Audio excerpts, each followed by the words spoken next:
गुणान्वितं तं सजीवं साद्वैतं सावधूतं परिजनसहितं श्रीकृष्णचैतन्यदेवं श्रीराधाकृष्णपादान् सहगणललिता श्रीविशाखान्वितांश्च यस्य प्रसादात् भगवत्प्रसादो यस्य प्रसादान्न गतिः कुतोऽपि ध्यायं स्तुवंस्तस्य यशस्त्रिसन्ध्यां वन्दे गुरोः श्रीचरणारविन्दं नमो महावदान्याय कृष्णप्रेमप्रदायते कृष्णाय कृष्णचैतन्यनाम्ने गौरत्विषे नमः।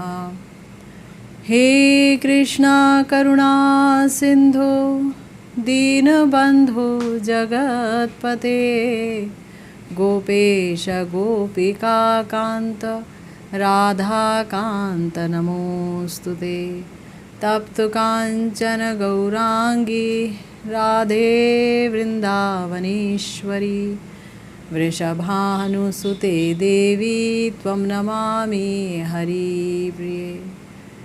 जय रूप सनातन भट्ट रघुनाथ श्रीजीव गोपाल भट्टदास रघुनाथ এই છે গোসাইর করি চরণ বন্দন जहाँ होइते विघ्ननाश अभीष्ट पूरण वाञ्छाकल्पतरुभ्यश्च कृपा सिन्धुभ्येव च पतितानां पावनेभ्यो वैष्णवेभ्यो नमो नमः। हरे कृष्णा कृष्णा कृष्णा हरे हरे हरे राम राम राम हरे हरे।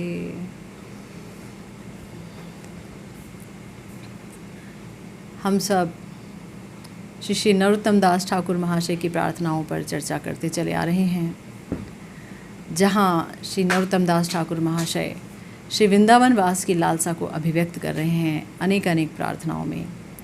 हमारे प्यारे गुरुदेव ने इन समस्त प्रार्थनाओं को एक साथ ले लिया है, श्री वृंदावन वास की समस्त प्रार्थनाओं को, और हम उस पर चर्चा करते चले आ रहे हैं।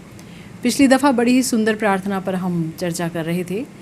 करंग कोपिन लैया छेड़ा कांथा गाय दिया ते आ गया सकल विषय कृष्णे अनुराग होबे ब्रजेर निकुंजे कबे जाइया करिबो निजालय हरि हरि कबे मोर होइबे सुदिना फल मूल वृंदावने खाइया दीवा अवसाने भ्रमिबो होइया उदासीन शीतल यमुना जले स्नान करी कुतूहले प्रेमावेशे आनंदित होइया बाहु रूपर बाहु तुली वृंदावने कूली कूली कृष्ण बोली बेड़ा बो कांदिया देखिबो संकेत स्थान जुड़ाबे तापित स्थान जुड़ाबे तापित प्राण प्रेमावेशे गोड़ा गोड़ी दीबो कहाँ राधा प्राणेश्वरी कहाँ गिरिवरधारी कहाँ नाथ बोलिया डाकीबो माधवी कुंजेर ऊपरी सुखे बोशी शुक सारी गायबेक राधा कृष्ण रस तरु मूले बोसी ताहा शुनी जुड़ाईबे हिया कबे सुखे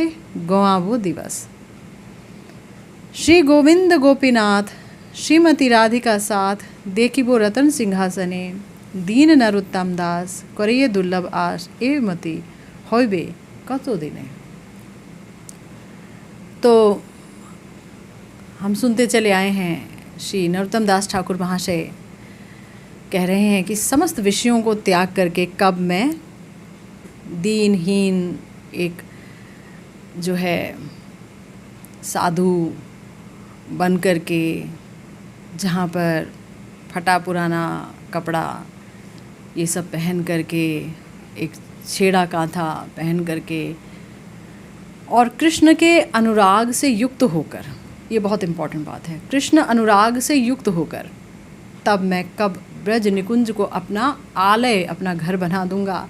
ऐसा सुदिन कब आएगा जब मैं सिर्फ वृंदावन में फल मूल खा करके अपना दिन गुजारूंगा, उदासीन हो जाऊंगा पूरी तरह से और ऐसे भ्रमण करूंगा, शीतल यमुना जल में स्नान करूंगा बड़े ही कौतूहल के साथ। कौतूहल क्यों? क्योंकि वहीं यमुना पुलिन पर ही रास लीला हुआ करती है। यमुना पुलिन, यमुना जी हैं, वहाँ पर प्रिया प्रीतम की नित्य जल क्रीड़ा हुआ करती है। तो वहाँ प्रेमावेश में आनंदित होकर के मैं स्नान करूँगा और दोनों बाजू उठाकर, बाहु उठाकर कृष्ण कृष्ण बोल करके रोते रोते वृंदावन की वीथियों में मैं भ्रमण करूँगा। और जब संकेत स्थान देखूँगा जहाँ प्रिया प्रियतम मिलते हैं तो मेरा जो तप्त हृदय है जुड़ जाएगा, शीतल हो जाएगा, ये सोच करके कि यहाँ तो ये मिलते हैं, ज़रूर इनके दर्शन मुझे अवश्य प्राप्त होंगे। और माधवी कुंज के ऊपर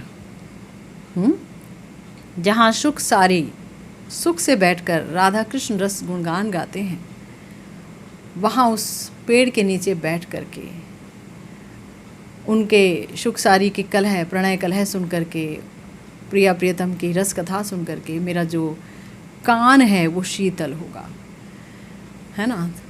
देखिए, भक्तों के कान तभी शीतल होते हैं जब उस कान के अंदर कृष्ण अमृत रस जाए, कृष्ण कथा अमृत, है ना।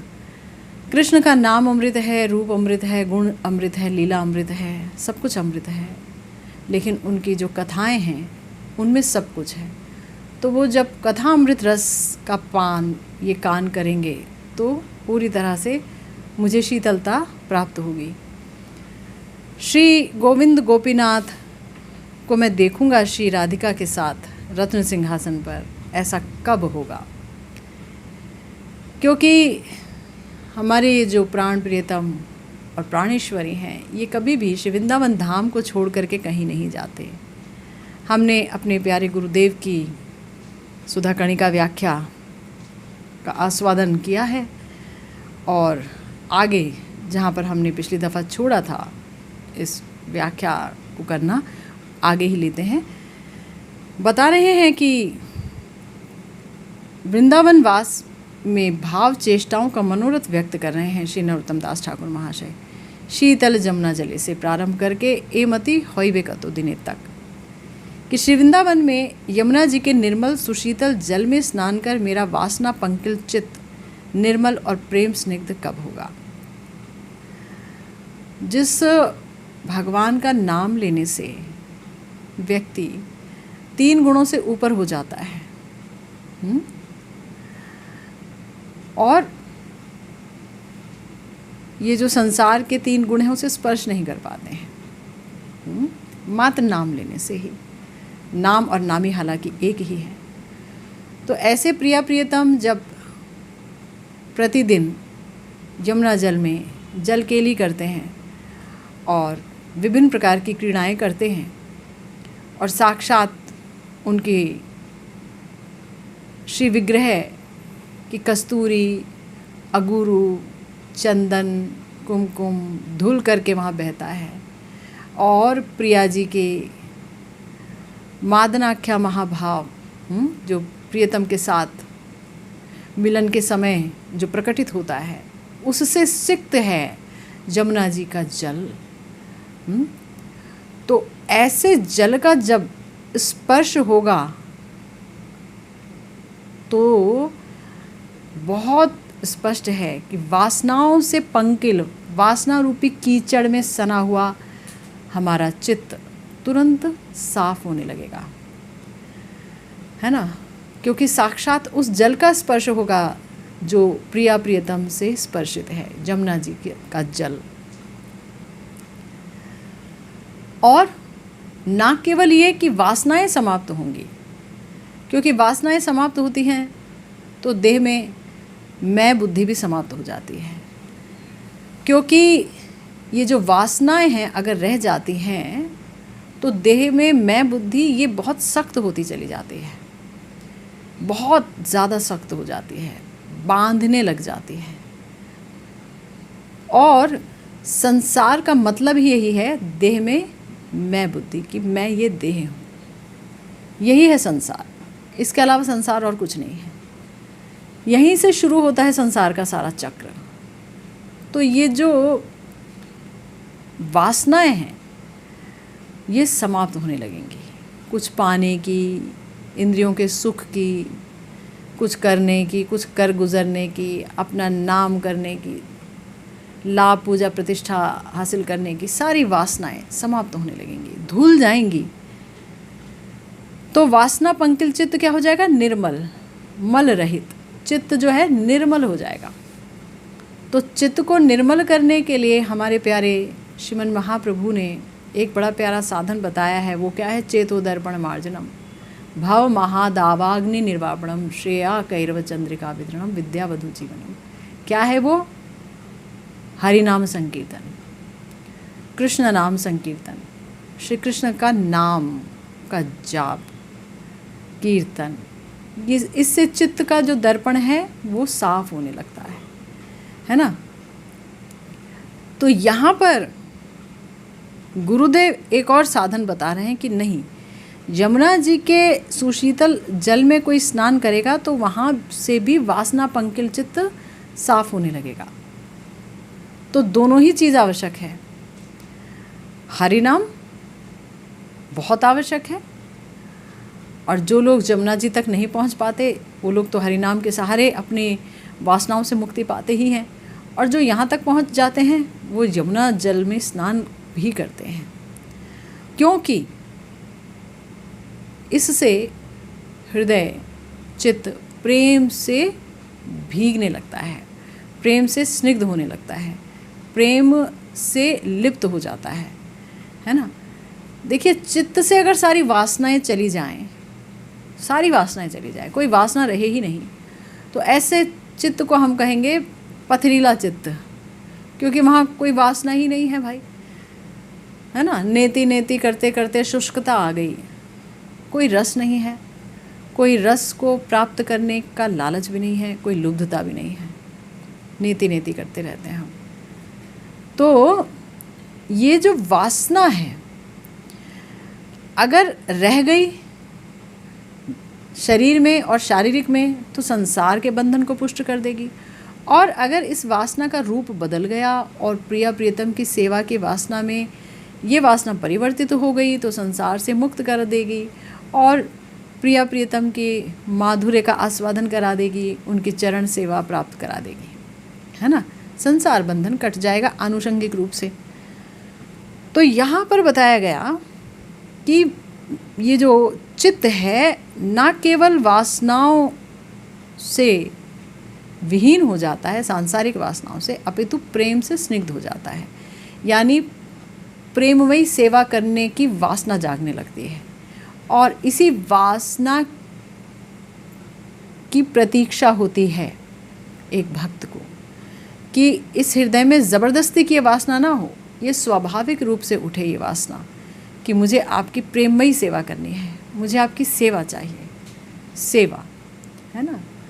और यही वासना हमारे स्वरूप का विशिष्ट धर्म है। जीवेर स्वरूप होय कृष्ण नित्य दास, है ना। तो वो दास ही क्या जिसके अंदर सेवा की वासना ही ना हो, वो दास ही क्या जो सेवा के अवसर को ना खोजता फिरे, वो दास ही क्या। लेकिन वो होगा तभी जब हृदय चित्त शुद्ध अति शुद्ध होगा और वो प्रिया प्रियतम के प्रेम से युक्त होगा, तो ये वासना स्वाभाविक रूप से उठेगी। गुरुदेव कहते हैं कि मैं प्रेमावेश में परमानंद से बाहु के ऊपर बाहु रखकर भुजाएं उठाकर वृंदावन की गली गली या रास्ते रास्ते में हा कृष्ण कहाँ हो कहता हुआ रोदन करते हुए घूमूंगा। श्री नरोत्तम दास ठाकुर महाशय की पंक्ति को ही सुस्पष्ट कर रहे हैं गुरुदेव। गुरुदेव कह रहे हैं कि जो विरही भक्त महादैन्य से भरकर उत्कंठा आकुल चित्त से प्रेमावेश में हाहाकार करते हुए वृंदावन में सर्वत्र अभीष्ट को खोजते घूमते हैं, वे अति धन्य हैं।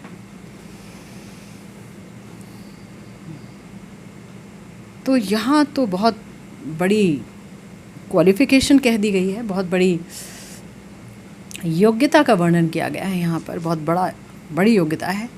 पहली बात, भक्त को विरही होना होगा, उसको प्रिया प्रियतम का, नित्यानंद प्रभु का, गौरहरि का, गुरुवर्ग का विरह सताए, वो विरह से युक्त हो, ये नहीं कि सुबह से लेकर के रात बीतती चली जाए और चित्त में कभी किसी विरह ने पैर ही ना पसारे हों, है ना, ऐसे ही सूखा सा चित्त हो, ऐसा नहीं। विरह हो, उत्कंठा हो देखने की, छूने की, सेवा करने की, पाने की उत्कंठा हो।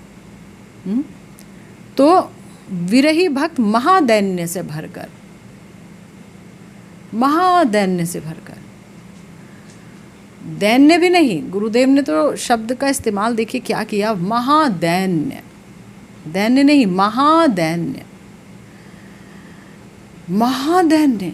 महादीन तो वही हो सकता है जिसके लिए पूरी तरह से शरीर का मैं समाप्त हो जाएगा, शारीरिक मेरा पूरी तरह से समाप्त हो जाएगा, पूरी तरह से। संसार से कोई आशा नहीं, संसार में कोई निराशा नहीं, सब कुछ जो हो रहा है ठीक है, भगवद इच्छा है। तो आशा क्या है, और सबसे बड़ी आशा क्या है, यही कि मैं कब आपको पाऊंगा, कब, हैं। श्री विद्यापति जी ने एक प्रार्थना लिखी, एक गान, हे राधा माधव बहुत मिनती करूँ तोय, देह तुलसी तिल ए देह समर्पिलूँ, दया नाही छाड़ियों मोए, गणईते दोष गुण लेश ना पाऊ भी, जब तुहु करो भी विचार, तुहु जगन्नाथ जगते कहावसी, जग बाहि नाही मोई छाड़।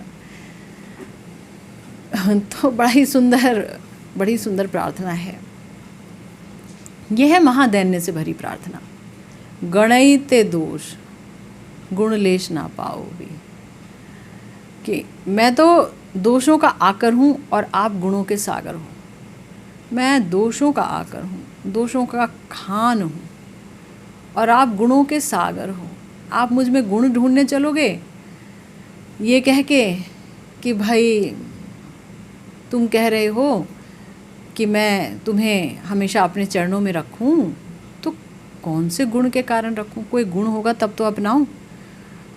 तो महादैन्य से भर करके कह रहे नहीं, आप दीन बंधु हैं और मेरे अंदर कोई गुण नहीं है, लेश भी नहीं है, कणिका भी नहीं है, कणिका का आभास भी नहीं है किसी गुण का।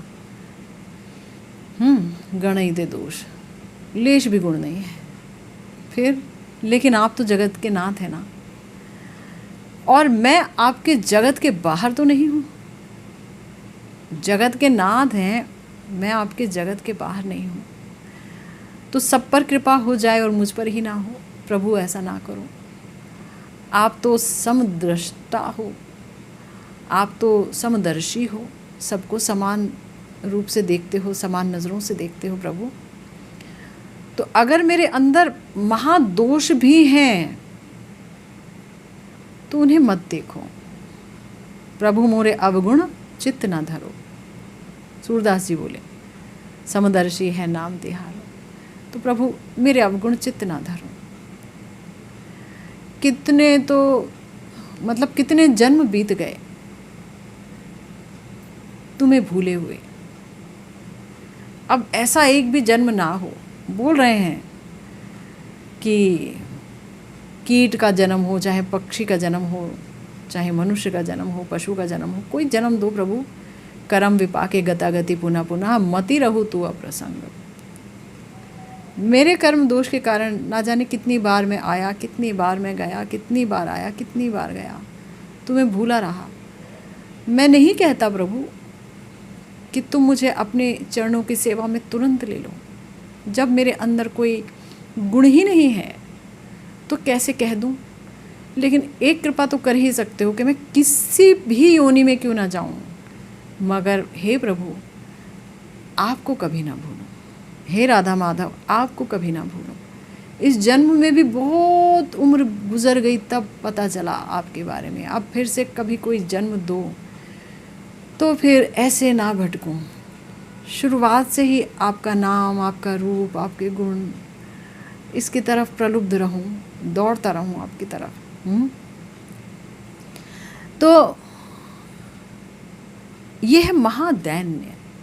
विद्यापति जी जिनके पास महादेव उगना बन करके आए उनकी सेवा करने के लिए, उगना नौकर के रूप में आए, मैं तुम्हारी सेवा करूँगा और तुम ये पदावली जो प्रिया प्रियतम के लिए लिखते हो राधा कृष्ण के लिए वो मुझे सुनाओ, बस यही है पारिश्रमिक। तो उनके अंदर क्या दोष होंगे? कोई दोष नहीं। सूरदास जी कहते हैं कि मैं तो पतितों में सरदार हूँ, मुझ जैसा तो कोई पतित ही नहीं। तो क्या वो पतित हैं? नरोत्तम दास ठाकुर महाशय ये कहते हैं बार बार कि आप अपने पतित पावन नाम को सार्थक करो, नरोत्तम पर कृपा करो, ना ही मोरे उपेक्षी बा, मुझे मेरी उपेक्षा मत करो प्रभु। तो क्या ये दोषों से भरे हैं जो ऐसा कहते हैं? नहीं। जब कृष्ण प्रेम प्रगाढ़तम हो जाता है तब हृदय महादैन्य से अपने आप भर उठता है। चेष्टा नहीं करनी पड़ती, कृत्रिमता नहीं होती वहाँ अपने आप ये दीनता आ जाती है।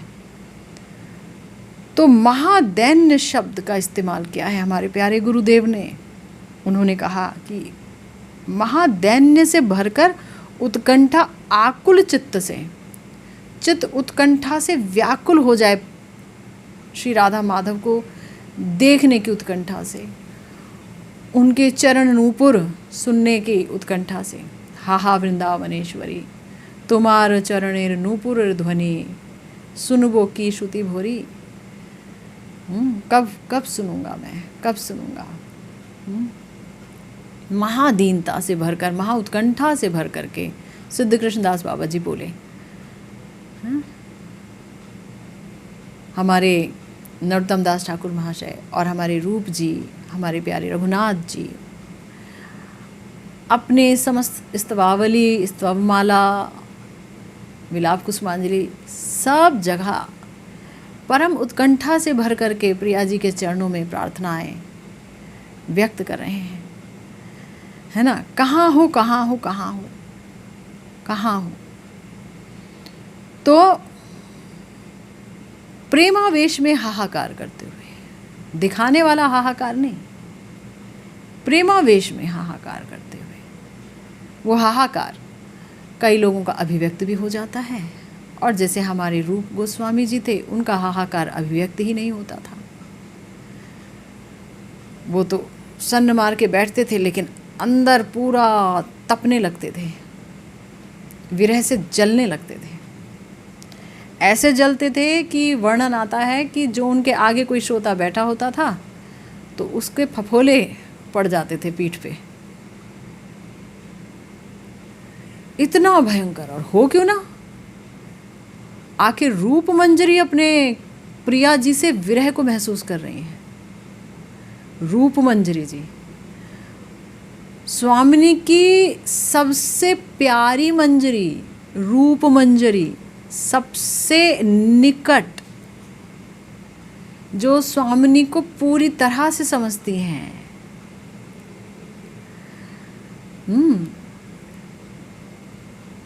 जिनका पूर्ण भाव तादात्म्य है स्वामिनी के साथ, श्री जी के साथ, जिनके लिए जानवा माँ भी बोलती हैं कि देखो भाई, ये जो भाव उल्लासा रति है ना, ये तो वृंदावन में रूप मंजरी जी और उनके अनुगत मंजरियों में ही है और कहीं नहीं है ये भाव उल्लासा रति। तो ऐसे रूप मंजरी जी भी जब रूप गोस्वामी जी के रूप में, साधक के रूप में उस विरह का आस्वादन कर रहे हैं, क्योंकि प्रेम से उत्थित है मिलन भी और विरह भी, तो आस्वादनीय तो भरपूर है। तो उस आस्वादन का उच्छ्वास, उसका अनुभव, अश्रु, कंप, पुलक वो नहीं दिख रहा है। वो एकदम अंदर लिए बैठे हैं, है ना। लेकिन वो सांस से अगर किसी को छू गया तो वो जलने लगता है। ये कोई अनोखी बात नहीं है, ये अनोखी बात नहीं है। हमारे सिद्ध बाबा जी महाराज जो रणवारी के थे, तो रणवाड़ी के सिद्ध बाबा जी महाराज ने प्रिया जी के विरह में वो इतने आकुल हुए कि प्रिया जी के विरह अग्नि में खुद को जला लिया। कोई आग नहीं लगाई, वो इतने विरह से आकुल व्याकुल हो गए। जब स्वामिनी ने उनसे ये कहा कि मैंने तुम्हें तो मना किया था ना कि तुम 4 धाम की यात्रा के लिए मत जाओ, मैंने बोला था ना मत जाओ, लेकिन तुम तो चले गए, अब यहाँ तुम मत रहो, तुम तो सत्यभामा के परिकर हो गए, अब तुम वहीं जाओ, अब यहाँ तुम्हारी जगह नहीं है।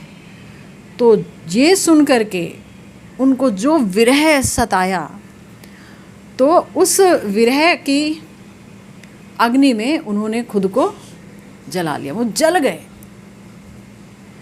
यहाँ तक गले तक विरह की अग्नि आ गई, ऊपर नहीं बढ़ रही थी, हरिनाम चल रहा था।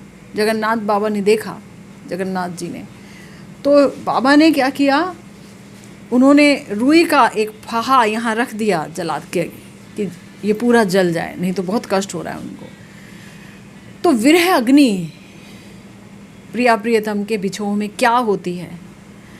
जब हम श्री रघुनाथ दास गोस्वामी जी के श्री विलाप कुसुमांजलि को पढ़ते हैं तो वहाँ उस विरह अग्नि का एक दृष्टांत आता है, जहाँ वो कहते हैं तवय वास्मि तवय वास्मि तवय वास्मि ना जीवामि त्वया बिना श्री राधे, कि मैं आपके बिना नहीं जी सकता, मैं आपकी हूँ, सिर्फ आपकी हूँ, तवैव वास्मि। लेकिन हम ऐसा नहीं बोल सकते। अगर हम ये बोलेंगे तो ये बहुत बड़ा झूठ है, क्योंकि हम इस शरीर से प्यार करते हैं, हम इस शरीर के हैं। हम अपने माता पिता से बहुत प्यार करते हैं, हम अपने पति से बहुत प्यार करते हैं, हम अपनी पत्नी से भी प्यार करते हैं, हमें अपने बच्चों की भी बहुत परवाह है, हम दिन रात सब कुछ सोचते हैं और साथ में भजन भी करते हैं। हम नहीं कह सकेंगे तवय वास्मि श्री राधे, हो नहीं पाएगा।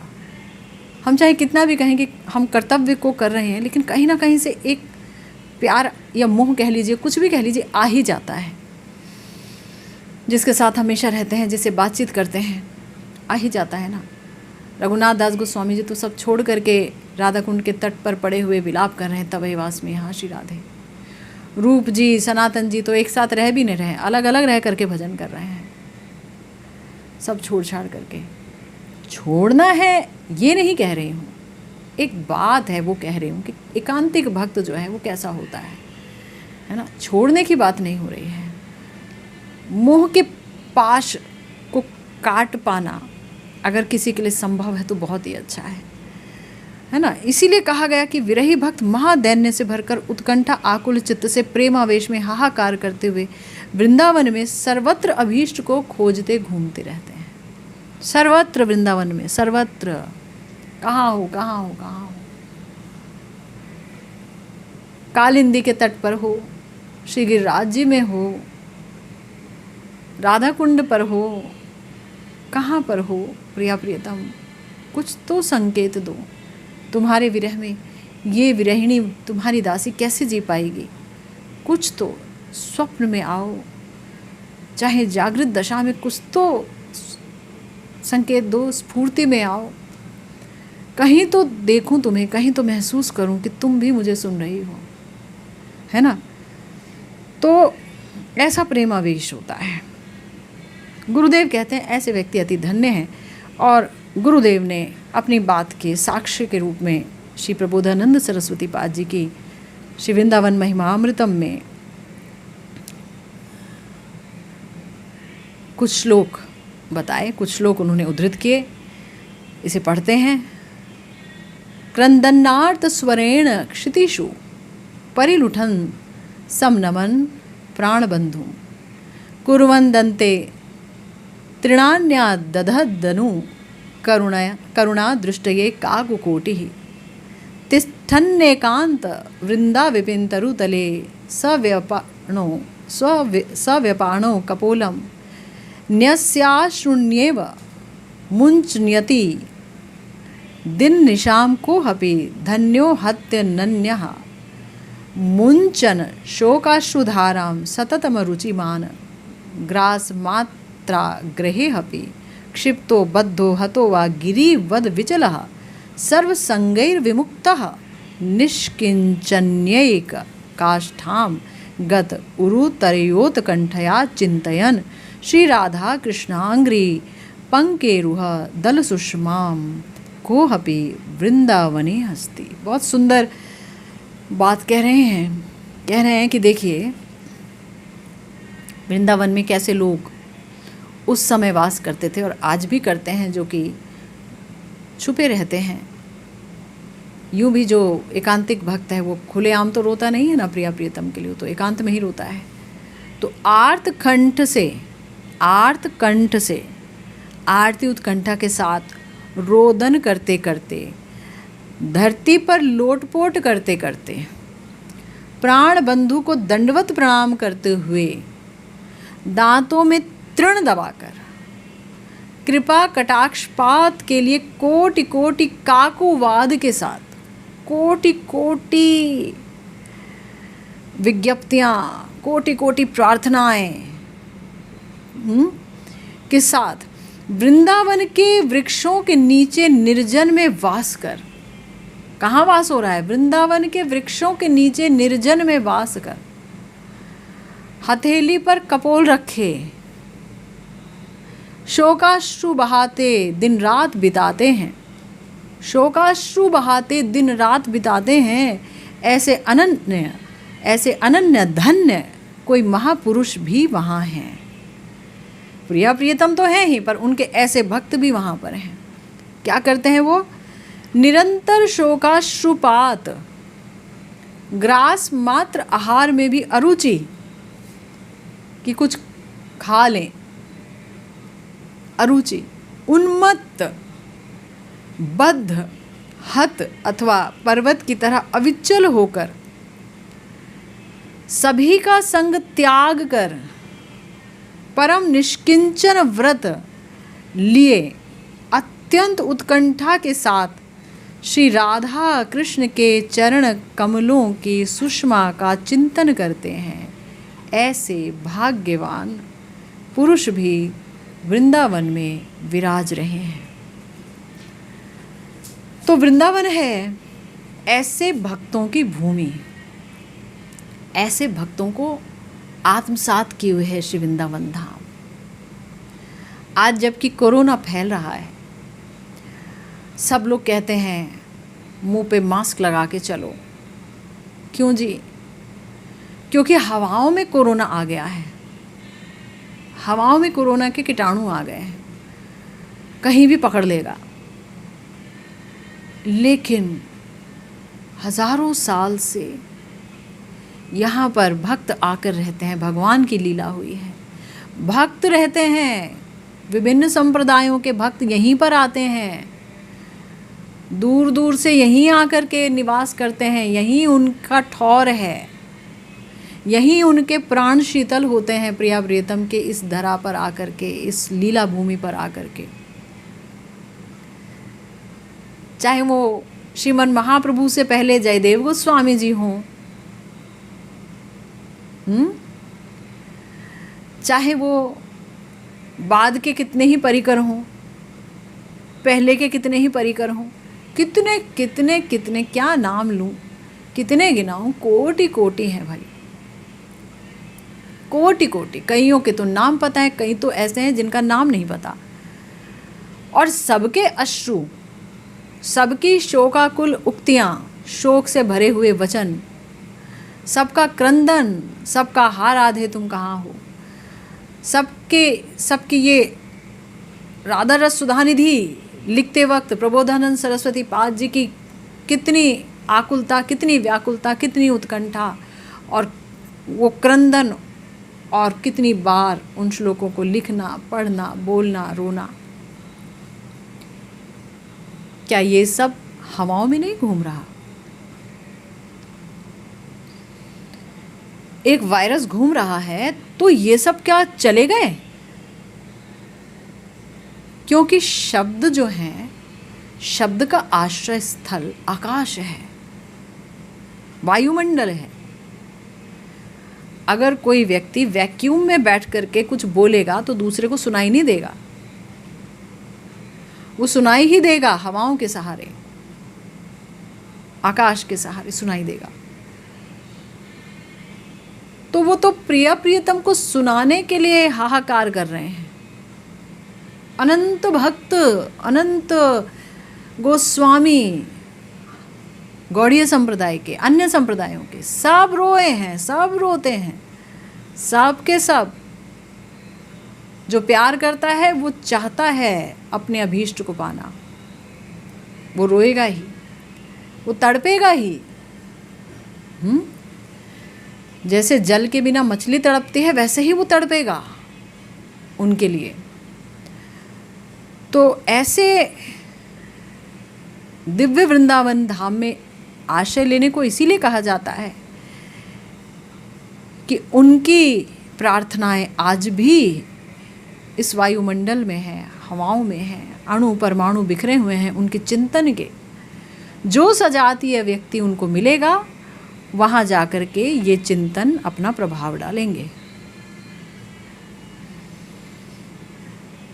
समझ रहे हैं? भजन स्वतः होने लगेगा, अपने आप भजन बढ़ने लगता है लोगों का। तो बहुत सुंदर यहाँ बात बताई श्री प्रबोधानंद सरस्वती पाद जी ने कि जो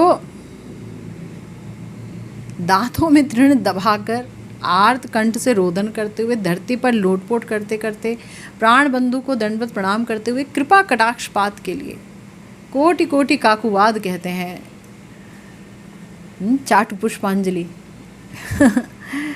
कहते हैं। और वृंदावन के वृक्षों के नीचे, मतलब इतने निष्किंचन हैं, इतने निष्किंचन हैं कि उनको अपने लिए कुछ नहीं चाहिए, है ना।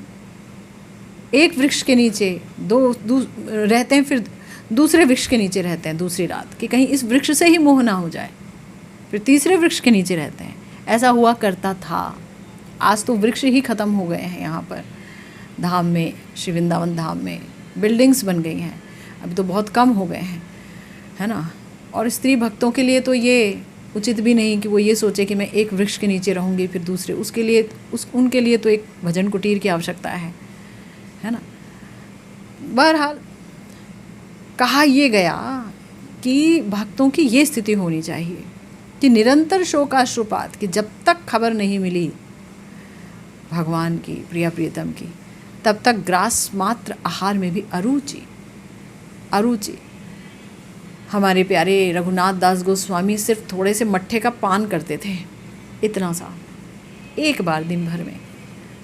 अरुचि, कुछ अच्छा ही नहीं लगता था खाने को, किसी भी चीज़ को देख करके तबीयत मचलती ही नहीं थी। क्यों? क्योंकि वहाँ का पूर्ण आस्वादन था। पूर्ण आस्वादन मिलता है स्फूर्ति में।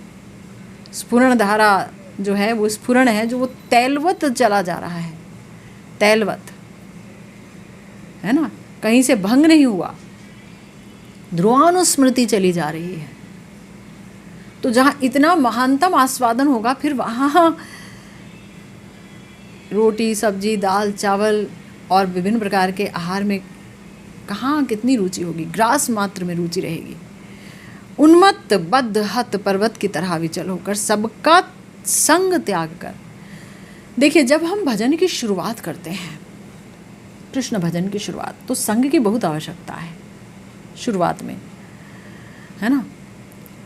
संग में बैठेंगे, कृष्ण कथा सुनेंगे, भक्तों को देखेंगे तो प्रोत्साहित होंगे, भाई तुम कितनी माला करते हो, अच्छा मैं इतना ही करता हूँ, मैं भी अब आगे थोड़ा बढ़ाऊँगा।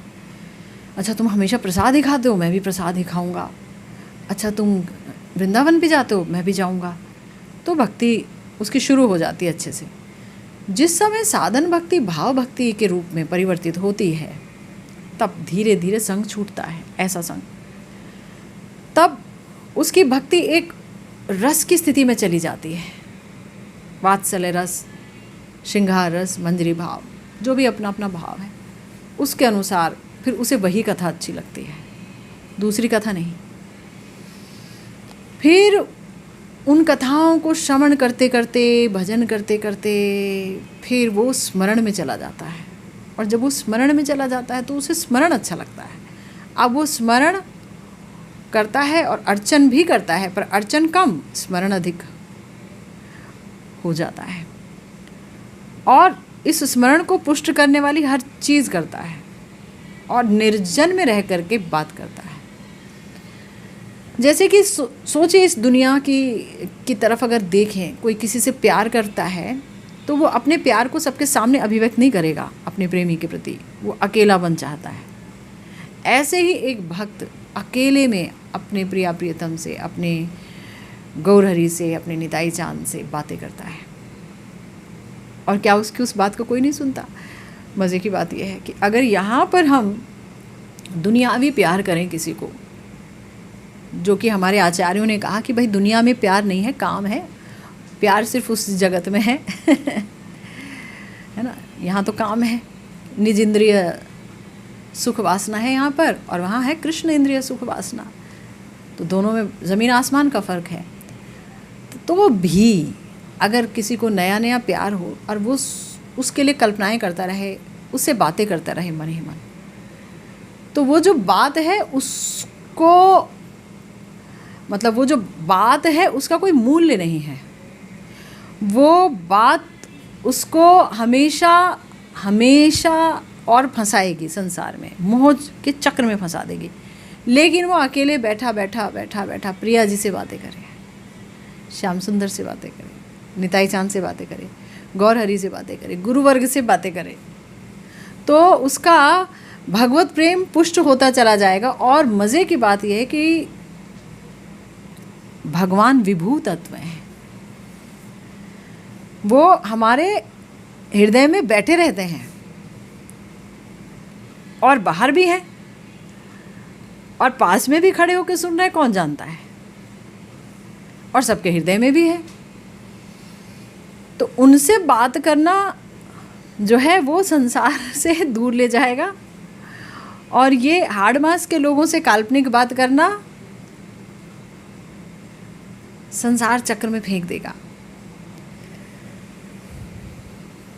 तो हमारे ठाकुर महाशय कहते हैं आगे, संकेत स्थान के दर्शन कब करूँगा। कौन सा संकेत स्थान? प्रेम सरोवर और नंदग्राम जी के बीच में जो स्थान है, जहाँ संकेत से श्री राधा कृष्ण का मिलन होता है, उसके दर्शन कब करूँगा, ताकि मेरे तप्त प्राण सुशीतल हों। उससे जुड़ी युगल लीला माधुरी की मधुर छवि मेरे हृदय में फूट उठेगी। अब उसका हृदय सिर्फ एक ही चीज़ के लिए तैयार है कि वो सिर्फ प्रिया प्रियतम की ही लीला को देखता है, और वो कुछ नहीं देखना चाहता इसके अलावा, प्रिया प्रियतम की लीला के अलावा कुछ भी नहीं देखना चाहता, है ना। तो जैसे ही वो लीला हृदय में फूट उठेगी, युगल माधुरी, तो मेरे तप्त प्राण सुशीतल होंगे। मैं प्रेमावेश में उस स्थान पर लोटपोट करूँगा और हा प्राणेश्वरी, हे राधा रानी तुम कहाँ हो, हा गिरिवरधारी, हा नाथ तुम कहाँ हो, कहकर रोते हुए उच्च स्वर से उनका आह्वान करूँगा। हमारे गुरुदेव कहते हैं कि भजन का असली अर्थ ही है, भजन शब्द का असली अर्थ ही है खोजना या अन्वेषण करना, भजन और उस भजन का स्थान ही है श्री वृंदावन। खोजेंगे कहाँ? पता तो हो लीला कहाँ होती है, कहाँ खोजेंगे? श्री वृंदावन। जमुना पुलिन पर बैठेंगे, बंसी वट में बैठेंगे, संकेत वन में बैठेंगे, राधा कुंड पे बैठेंगे, गिरिराज जी के तलहटी पर बैठेंगे। सब जगह लीला स्थली है, हर जगह लीला हो रही है, हर जगह। तो वो लीला से मन जुड़ता रहेगा। कोई अन्य चिंतन इस हृदय में अपना स्थान बनाने ही नहीं पाएगा। अगर भजन निरपराध भाव से करेंगे, संग रहित होकर के करेंगे। ज़्यादा संग नहीं करना चाहिए किसी का भी। जो उच्च वैष्णव हैं, उच्चतर, जिनका हृदय पूरी तरह से प्रिया प्रियतम के भाव में भीगा हुआ है, उनका संग तो बहुत ज़रूरी है, नहीं तो भजन होगा नहीं ठीक से। उनका संग बहुत ज़रूरी है, उनका आशीर्वाद बहुत ज़रूरी है। परंतु सब तरह के भक्तों का संग नहीं किया जा सकता। उन्हें प्रणाम किया जा सकता है, उनकी वंदना की जा सकती है, लेकिन संग जो है देख के करना होगा। तो गुरुदेव कहते हैं कि वृंदावन में जो असली राग साधक है स्थिर नहीं रह सकता।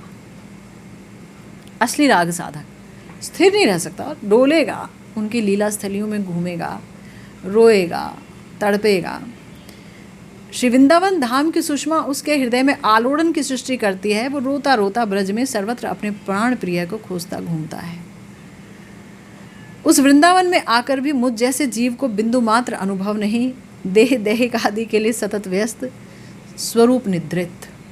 ये हमारे लिए बोल रहे हैं गुरुदेव, अपने लिए नहीं बोल रहे।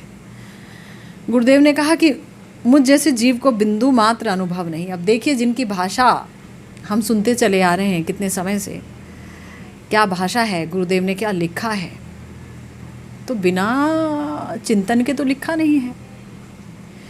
बिना वहाँ जाए तो लेकर के आए नहीं है रत्न, डूबे हैं तो रत्न लेकर के आए हैं गुरुदेव।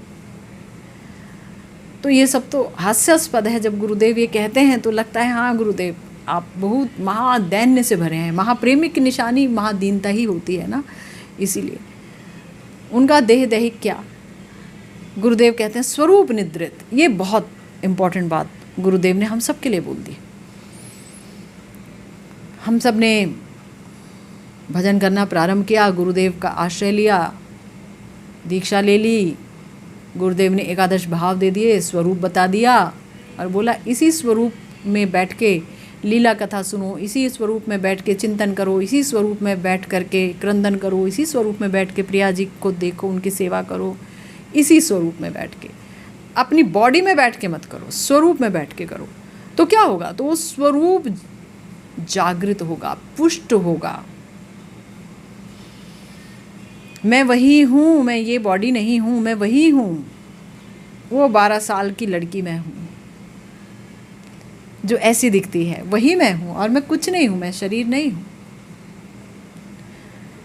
ये जो द्वितीय अभिनिवेश है ना शरीर के प्रति, जो अभिनिवेश है, यही रोग का, शोक का, दुख का, आंसुओं का कारण होता है। लेकिन स्वरूप के प्रति जो अभिनिवेश है, उससे जो अश्रुपात होते हैं, वो प्रिया प्रियतम को आकर्षित करता है, वो गुरुवर्ग को आकर्षित करता है ना। स्वरूप जागृत होना चाहिए, देहावेश निद्रित होना चाहिए। मगर मेरे जैसे व्यक्ति के केस में स्वरूप निद्रित है, देह आवेश जागृत है। देह आवेश जग रहा है, मुझे यहाँ ये हो गया, वहाँ वो हो गया, और स्वरूप सो गया। स्वरूप सो गया। ये 52 साल 53 साल की उम्र में स्वरूप प्राप्त किया, खूब कष्ट झेले, खूब परिश्रम किया, खूब संघर्ष किया, खूब लात खाई दुनिया की, और उसके बाद गुरुदेव ने कृपा करके बताया कि तुम ये हो, और उसके बाद फिर से देहावेश। हाय रे किस्मत। तो स्वरूप सो गया, स्वयं को स्वयं ही नहीं पहचाना। गुरुदेव के आप इन वाक्यों को देखिए, स्वयं को स्वयं नहीं पहचाना। मैं कौन हूँ मैंने खुद को नहीं जाना। पहचान तो थी, पहचाना नहीं, मैंने अपने आप को जाना नहीं। गुरुदेव ने बोल दिया कि तुम फला फला मंजरी हो, सब कुछ दे दिया गुरुदेव ने, कुछ नहीं छोड़ा, कुछ नहीं छोड़ा। एक बार मैं गई थी गुरुदेव के पास, आंखों में अनंत प्यास लिए बैठी थी उनके चरणों में और कहा था गुरुदेव। गुरुदेव ने उस प्यास को पढ़ लिया था। उन्होंने कहा मैंने तुम्हें अपना सब कुछ दे दिया। और उसके बाद मैंने ध्यान दिया उनके इन शब्दों पर। मैंने कहा हाँ गुरुदेव, आपने मुझे सब कुछ दे दिया, सब कुछ दे दिया। आप भजन मुझे करना है, कृपा आपने दे दी, सारा मटेरियल आपने दे दिया, मेरी पहचान आपने दे दी, मेरा संबंध आपने जोड़ दिया, और मैंने भजन नहीं किया। मगर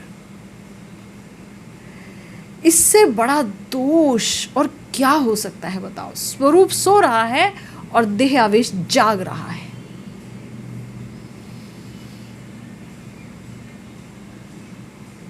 जिसके चरणों की दासी कर दिया, उसके बारे में पता नहीं कि उसके कौन से वो प्यारे 25 गुण हैं। नहीं जानती, मैं नहीं जानती तुम्हारे मादनाख्या महाभाव को, नहीं जानती तुम्हारे उस किलकिंचित भाव को जो कृष्ण को पूर्ण आकर्षित करता है, नहीं जानती कि तुम्हारी वो मधुरिमा कैसी है जो श्याम सुंदर को एकदम पूर्ण वश में करके रखता है। वो कैसा प्रेम है तुम्हारा और उससे उत्थित मधुरिमा ही कैसी है तुम्हारी नहीं जानती मैं तुम्हें ही नहीं जानती और तुम ही मेरी सबसे अपनी हो, सबसे ज़्यादा अपनी हो।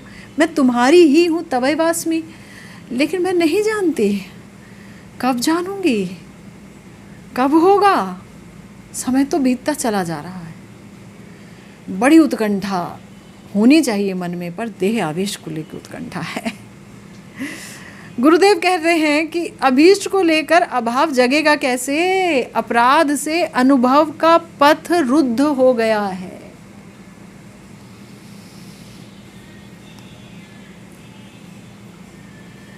मेरे प्यारे गुरुदेव कई बार कहते हैं कि जब तुम देह के बारे में सोचोगे ना तो संसार मिलेगा, और जब तुम स्वरूप में बैठकर चिंतन करोगे ना तो प्रिया प्रियतम मिलेंगे, ऑटोमेटिकली मिलेंगे। स्वरूप का काम है प्रिया प्रियतम के पास ले जाना, श्री राधा कृष्ण के पास ले जाना, और देह का काम है संसार में ले जाना। ये दोनों अपना अपना काम करते हैं। एक संसार में एकदम घुसा देगा अंदर तक, और दूसरा स्वरूप प्रिया प्रियतम के चरणों में एकदम बिठा देगा ले जा करके। चिंतन की बात है बस, किसको लेके चिंतन हो रहा है। परंतु होगा कैसे? अपराध से अनुभव का पथ रुद्ध हो गया है। ब्रजवासियों के प्रति बहतेरे अपराध किए, यहाँ आए रहे, धामवास किया, लेकिन तो भी तो ब्रजवासियों के प्रति अपराध हो ही गया, नहीं चाहते वे भी। वैष्णवों के प्रति अपराध नहीं चाहते, हो जाता है ना। बाबा ने कहा अपराध से अनुभव का पथ रुद्ध हो गया है। अनुभव आता, इतनी बड़ी शक्ति ने दीक्षा दी है भाई। प्रिया जी की नित्य सिद्ध किंकरी ने दीक्षा दी है, कोई आम बात है। और फिर ऊपर से तो गुरुदेव कृष्ण स्वरूप हैं, उन्होंने दीक्षा दी है, उन्होंने परिचय दिया है सिद्ध स्वरूप का, कोई आम बात है। जिनकी वाणी ने हजारों को हिला के रख दिया, उसने दिया है, उसके मुंह से निकला है। जिसके मुंह से निकली हुई हर बात ने भक्त के बाद भक्त खड़े कर दिए, उनके श्री मुख से निकली कोई चीज़ झूठ हो सकती है क्या? प्रिया जी उसे मानेंगे नहीं, असंभव। लेकिन मैंने अपराध किए तो अनुभव का पथ रुद्ध हो गया है। श्री ग्रंथकार कहते हैं कि शुक सारिका, आगे कहते हैं कि शुक सारिका माधवी कुंज पर सुख से बैठकर श्री राधा कृष्ण का रसगान करेंगे, और मैं वृक्ष के नीचे बैठ उसे सुन हृदय शांत करूंगा। इस प्रकार वृंदावन में सुखपूर्वक दिन कब बिताऊंगा। श्री वृंदावन के वृक्षों की डालों पर बैठकर शुक सारिकाएँ श्री राधा कृष्ण की रस कथाओं का गायन करती है, पर हम कहाँ सुन पाते हैं, सब प्राकृत जैसा लगता है। देखिए इस पर एक गान, मतलब श्री राधा रस सुधा निधि में गुरुदेव ने ही उद्धृत किया है। शुक और सारिका की आपसी बातचीत, उसे आपके लिए लेके आए हैं, सुनिए। शुक कहे जवा पुष्प सम गोपीजन, सौरभ नाहिक मात्र उज्ज्वल वरण, कृष्ण नीलोत्पल तुल्य मधुर कोमल, सुकांति सौरभान्वित सुंदर सकल। सुखदेव कह रहे हैं, अरे सारी तुम्हारी ये सारी गोपियाँ बड़ी सुंदर हैं, मगर देखने में है जवा पुष्प की तरह। जवा के फूल में कोई खुशबू नहीं होती है, बस ये देखने की हैं, है ना, सिर्फ उज्ज्वल वर्ण। और हमारे देखो कृष्ण, वो नीलोत्पल जैसे सुंदर मधुर कोमल हैं, और सुकांति सौरभान्वित सुंदर सकल। तुम्हारी गोपियाँ और तुम लोग तो जवा फूल, कुछ भी नहीं है उसमें, ना कोमलता है और ना है सौरभ उसके अंदर, सुगंध नहीं है। लेकिन हमारे कृष्ण हैं नीलोत्पल की तरह, जो सुगंधित भी है और सुकांति युक्त भी है और मधुर भी है और कोमल भी है। शुनि शारी कहे शुके परिहास कोरी, मंजिष्ठा लतार प्राय अमार ईश्वरी, अंतरे बाहिरे सदा होय एक राग, के को हिते पारे एक राधार सुहाग। हैं, स्फटिक मणिर सम तुम्हार ईश्वर, नव नव संगे भिन्न राग निरंतर। शारी जी ने जवाब दिया, अरे क्या कह रहे हो भाई, हमारी ईश्वरी मंजिष्ठा लता के समान है, अंदर बाहर बस एक रंग की हैं, एक जैसी, ऐसा रंग कि कभी उतरे नहीं। और तुम्हारा जो ईश्वर, तुम्हारे जो प्रभु हैं कृष्ण, वो स्फटिक मणि की तरह है। स्फटिक मणि की खासियत ये होती है कि उसके सामने जो आ जाए वो उसी के रंग को पकड़ता है, उसका अपना कोई रंग नहीं होता। तो तुम्हारे जो कृष्ण हैं वो जिस गोपी के पास मिलते हैं, नए नए गोपियों के साथ मिलते हैं, नव नव संग करते हैं, तो उनके साथ उनका जो राग है, उनका प्रेम भी अलग अलग हो जाता है। हमारी प्रियाजू का तो प्रेम मंजिष्ठा राग की तरह है, वो ना हिलने डुलने वाला, वो एक ही जैसा रहता है, कृष्ण राग। शुक कहे कृष्ण सम अन्य केबा होय, वनानले ज्वाले जतो दैत्य कीट चोय। सप्त दिवा रात्रि गिरी बाम करे धरे, हेनो कृष्ण सह केबा बराबरी करे। शुक कह रहे हैं, अरे मैं हमारे कृष्ण जैसा कोई हो सकता है भला? वन के अनल में सारे जो कीट आदि थे सबको बचाया, और 7 दिन रात तक उन्होंने बाएं हाथ की सबसे छोटी उंगली पर गिरिराज जी को धारण किया। हमारे कृष्ण की कौन बराबरी कर सकता है, बोलो? शारी कहे ब्रजेश्वर विष्णु आराधिला, विष्णु निज भुजबल कृष्ण सब दिला। से बले हो तो होय जतो दैत्यगण, कृष्ण बध कैलो कहे बुद्धिहीन जन। समझ आई बात? सारी बोल रही है, अरे भैया ब्रजेश्वर नंद बाबा जी ने विष्णु जी की आराधना की है, नारायण जी की, तो उस आराधना से प्रसन्न होकर विष्णु जी ने कृष्ण को थोड़ा बल दे दिया उठाने के लिए, गिरिराज जी उठाने के लिए, है ना। तो वो विष्णु जी ने अपना भुजबल कृष्ण को सब दिया है, और उसी बल से कृष्ण ने सभी दैत्य गणों को मारा है। और बुद्धिहीन लोग कहते हैं कृष्ण ने मारा है, कृष्ण ने जो है दैत्यों का वध किया है। ब्रजेशेर पूजा पाइया गिरी तुष्ट होइया, आपने उठीला ब्रज रखार लागिया। और तो और जब ब्रजेश की पूजा यानी कि नंद बाबा जी ने जो पूजा की, उस पूजा को पा करके गिरिराज जी इतने खुश हो गए कि वो खुद ही ब्रज की रक्षा के लिए उठ गए, श्री कृष्ण के बाएं हाथ की सबसे छोटी उंगली पर खुद उठ गए वो। और तुम कह रहे हो कि कृष्ण ने उठाया। सब जानते हैं राज क्या है। कृष्ण तार तले मात्र हस्त दिए रोए, कृष्ण उधारी लागिरी अज्ञ लोके कहे। कृष्ण तो बस उसके नीचे हाथ दे करके रहे, और खुद अपना ब्रजराज जी उठे, गिरिराज जी उठे हुए हैं। और जो अनजान लोग हैं, मूर्ख लोग, वो ये कहते हैं कि कृष्ण ने गिरिराज जी को उठाया। तो ऐसे सुख सारी का आपसी कलह होता है, आपसी रस कथा होती है। इस वृंदावन धाम में गुरुदेव ने इसको श्री राधा रस सुधा निधि में एक जगह उद्धृत किया, वो मैंने आपको सुनाया। गुरुदेव कहते हैं निरंतर होता है पर हम नहीं सुन पाते हैं। ऐसा लगता है जैसे कुछ प्राकृत है, मतलब उनकी जो बोली है वो प्राकृत है, बहुत नॉर्मल सी बात लगती है। श्री ग्रंथकार कहते हैं कि शुक सारिका माधवी कुंज पर बैठकर जब रसगान करेंगे तो मैं वृक्ष के नीचे बैठकर अपना हृदय उसे सुनकर शांत करूँगा।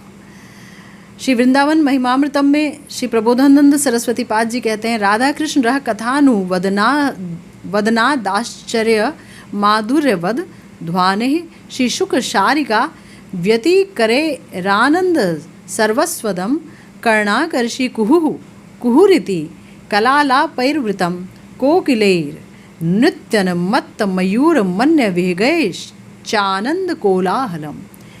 यानी शुक सारिकाएं उच्च स्वर से श्री राधा कृष्ण की रहस्यमयी कथाओं का आश्चर्यजनक माधुर्य से परिपूर्ण गायन करती हैं। श्री वृंदावन उस आनंद अतिशयता को प्रदान करने वाला है। कानों को आनंद देने वाली कुहू कुहू की अव्यक्त मधुर वार्ता करती हुई कोयलों से मंडित है श्री वृंदावन धाम, और नित्य परायण मत्त मयूरों की शोभा से भूषित और नाना प्रकार के पक्षियों के आनंद कोलाहल से मुखरित है। देखिए, हम जहाँ पर रहते हैं वहाँ पर हमें कई बार लगता है दो चीज़ें एक साथ देखते हैं। सड़कों पर गाड़ियाँ दौड़ती रहती हैं और पास ही जंगल है, वहाँ पर इतने मयूरों की आवाज़ सुनते हैं, कोयल कूकती रहती है, मयूर बोलते रहते हैं, मयूर को कई बार उड़ते भी देखते हैं। और सामने से निकल जाइए तो यूकलिप्टस के ट्रीज़ हैं, और यूकलिप्टस के पेड़ों पर ढेर मयूर बैठे रहते हैं, है ना। जगह जगह मयूर दर्शन देते हैं, जगह जगह कोयल दर्शन देती हैं, विभिन्न प्रकार के पक्षी, खंजन पक्षी, अन्य पक्षी, उनके दर्शन होते रहते हैं। तो जब आज के समय में, जब समय इतना परिवर्तित हो गया, आज भी हम दर्शन कर पाते हैं। और भांडीर वन चले जाइए तब तो कोई बात ही नहीं, अन्य वन चले जाइए, वहाँ तो भरे ही हुए हैं ये दर्शन पक्षियों के। तो उस समय जबकि श्री वृंदावन धाम की में मतलब पूरा वन ही वन था, और प्रबोधानंद सरस्वती पाद जी जैसे सारे जो आचार्य हमारे थे वो रहते थे, तो वो कितना सुनते होंगे इस ध्वनि को और कितना आनंदित होते होंगे कि वो अपने गान में, अपने लेखनी में इसे अभिव्यक्त करते हैं। श्री नरोत्तम दास ठाकुर महाशय ने अभिव्यक्त किया। फिर बोलते हैं कि श्री वृंदावन धाम में ब्रजेंद्र नंदन श्री गोविंद गोपीनाथ विग्रहों के रूप में राधा रानी के साथ स्वयं विराज रहे हैं। उनके दर्शन कर धन्य होने के लिए श्रील ठाकुर महाशय ने प्रार्थना की है। श्रीमद कृष्णदास कविराज गोस्वामी पाद ने लिखा है, साक्षात ब्रजेंद्र सुत इथे नाही आन, जेबा अज्ञ करे तारे प्रतिमा आदि ज्ञान, सेई अपराधे तार नाहिक निस्तार, घोर नरके ते पड़े की बोली पुआर। श्री चैतन्य चरितामृत में श्री कृष्णदास कविराज गोस्वामी पाद कह रहे हैं कि यहाँ पर जो श्री विग्रह हैं, श्री दामोदर जी, श्री गोविंद देव जी, श्री गोपीनाथ जी, हमारे श्री राधिका रमण जी, राधा रमण लाल जी, श्री बांके बिहारी जी, श्री राधा वल्लभ जी, सारे जितने भी श्री विग्रह हैं यहाँ पर, वो सब स्वयं श्री कृष्ण है, स्वयं श्री कृष्ण है। यहाँ पर ब्रजेंद्र सुत ही हैं। जो अज्ञानतावश उन्हें प्रतिमा मान लेगा, चाहे वो मदन गोपाल जी हैं, चाहे वो मदन मोहन जी हैं, चाहे वो गोकुलानंद जी हैं, चाहे वो गिरिराज जी हैं, गिरधारी जी, कई जगह गिरधारी जी की जो सुंदर प्यारी शिलाएं हैं उनकी पूजा होती है, वो गिरधारी जी साक्षात श्री कृष्ण हैं। तो उनको अगर कोई प्रतिमा या शिला बुद्धि कर लेगा तो क्या होगा, उस अपराध से उसका निस्तार नहीं होगा। धाम में आके गड़बड़ हो जाएगी तो बहुत भयंकर है। घोर नरके ते पड़े की बोली वो आर, वो घोर नरक में जाएगा। यहाँ आकर के उन्हें मूर्ति नहीं समझ सकते, ठाकुर जी साक्षात हैं। अंत में श्रील ठाकुर महाशय कहते हैं, मैं जिस दुर्लभ आशा का पोषण कर रहा हूँ वो कब पूरी होगी, दीन नरोत्तम दास करे दुर्लभ आश, ए मती होइबे कतो दिने। कि मैं जिस दुर्लभ आशा का पोषण कर रहा हूँ कि वृंदावन धाम में आकर के रहूँ, कृष्ण अनुराग से भर के रहूँ, उत्कंठा से युक्त रहूँ, अभीष्ट की तृष्णा से युक्त रहूँ, ऐसी जो आशा है वो कब पूरी होगी। वस्तुतः श्री नरोत्तम दास ठाकुर महाशय तो नित्य सिद्ध परिकर हैं ठाकुर जी के वो तो हमेशा इसी में डूबे रहते हैं। ये तो हम जैसे साधकों के लिए उन्होंने कहा है कि हमें ऐसा सोचना चाहिए, जब इतनी व्याकुलता होगी श्री वृंदावन धाम में वास की, तो श्री जी कृपा करके किसी दिन वास भी हमें प्रदान कर देंगी, ऐसा हो सकता है ना। तो बहरहाल ये थी आज की श्री भागवती चर्चा हम सब के लिए। इसी के साथ आज की ये चर्चा यहीं विश्राम लेती है। श्रीमन महाप्रभु ने चाहा तो अगली दफ़ा हम फिर से मिलेंगे और आगे एक और नई प्रार्थना पर चर्चा प्रारंभ करेंगे। जय जय श्री राधे श्याम।